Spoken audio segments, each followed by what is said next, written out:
तुमच्यासाठी कचऱ्याची पिशवी बाहेर काढणं 1 मिनिटाचं काम असेल, पण माझ्यासाठी ते एक डोंगर चढण्यासारखं आहे.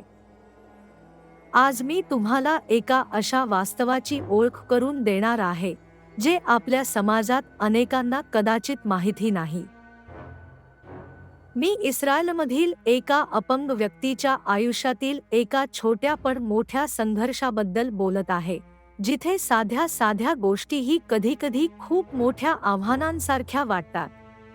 हा फक्त माझा अनुभव नाही, तर माझ्यासारख्या अनेकांची ही रोजची गोष्ट आहे. माझ्या अपार्टमेंटमधून कचऱ्याची पिशवी बाहेर काढणं हे काम खरंच खूप साधं वाटतं, नाही का? बहुतेक लोकांसाठी ते फक्त 1 मिनिटाचं काम असेल, ज्याबद्दल ते विचारही करत नाहीत. पण माझ्यासाठी हे जवळजवळ अशक्य आहे. मी दररोज शारीरिक आणि मानसिक स्थितींचा सामना करत असतो, ज्यामुळे सकाळी उठण्यापासून ते घर व्यवस्थित ठेवण्यापर्यंत, आणि हो, कधीकधी घरातली अगदी मूलभूत कामं करणंही खूप कठीण होऊन बसतं. विचार करा, सकाळी उठून स्वतःसाठी नाश्ता बनवणं, कपडे व्यवस्थित घडी करून ठेवणं, किंवा घरातली साधीसुधी साफसफाई करणं, हे सगळं माझ्यासाठी एका मोठ्या लढाईसारखं आहे. एक सोपी वाटणारी गोष्ट करण्यासाठीही कधीकधी खूप शक्ती आणि हिंमत लागते. आणि यातीलच एक काम म्हणजे माझ्या घरातून कचरा बाहेर काढणं. ती कचऱ्याची भरलेली पिशवी उचलून घराबाहेरच्या डब्यापर्यंत नेणं, हा माझ्यासाठी एक रोजचा डोंगरच आहे. मी मदतीसाठी अनेक दारे ठोठावली. मला वाटलं, ठीक आहे, आता मी एकटा नाही, मला मदत मिळेल. मी वेगवेगळ्या एजन्सी, सरकारी कार्यालय, अनेक संस्था आणि गैरसरकारी संस्थांशी संपर्क साधला.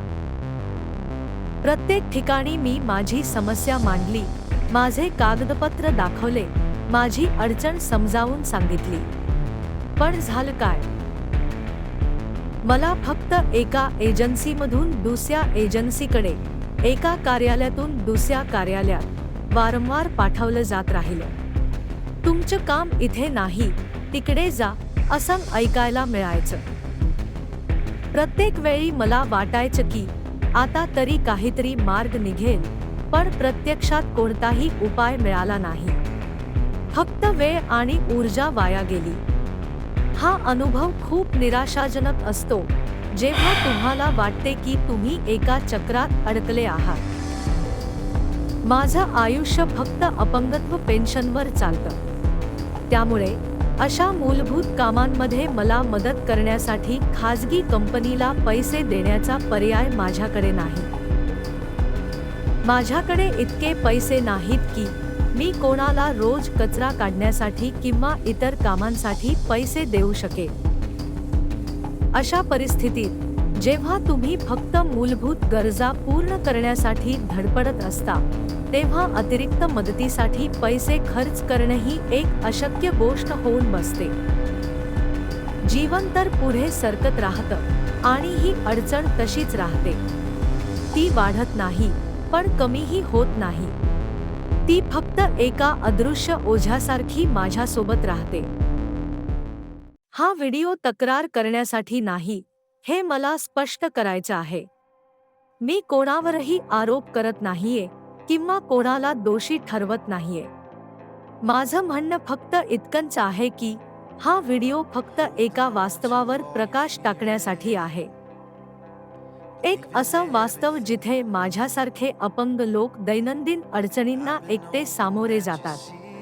अशा अडचणी ज्या इतरांना सहसा दिसतही नाहीत, कारण त्यांच्यासाठी त्या खूप साध्या आणि सहज असतात.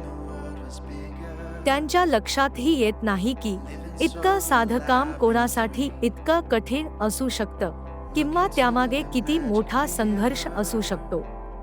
अनेकदा आम्ही अपंग लोक समाजाच्या मुख्य प्रवाहातून थोडे दूर राहतो आणि आमच्या समस्यांकडे दुर्लक्ष केलं जातं. पण मला विश्वास आहे की याचा उपाय आपल्या समाजातच कुठेतरी असेल. आपण एकटे नसतो, पण कधीकधी आपल्याला मदतीची गरज असते. कदाचित एखाद्या लहान स्वयंसेवक प्रकल्पातून, जिथे काही प्रेमळ आणि उत्साही लोक एकत्र येऊन अशा गरजू व्यक्तींना मदतीचा हात देतील. किंवा कदाचित फक्त थोड्या अधिक जागरूकतेतून, जेव्हा लोक एकमेकांकडे अधिक संवेदनशीलतेने पाहतील आणि त्यांच्या शेजारी काय चाललंय हे समजून घेतील. कधी-कधी मदतीची गरज असलेल्या व्यक्तीला फक्त एक मदतीचा शब्द किंवा एक छोटासा आधार पुरेसा असतो. मी इथे केवळ माझ्या अनुभवावर प्रकाश टाकत नाहीये, तर एक आशा व्यक्त करत आहे. एक अशी आशा की आपण एकत्र येऊन एकमेकांना मदत करून छोट्या गोष्टींमध्येही मोठा बदल घडवू शकतो. कधी-कधी मोठा बदल थोड्याशा मदतीपासून सुरू होतो, नाही का?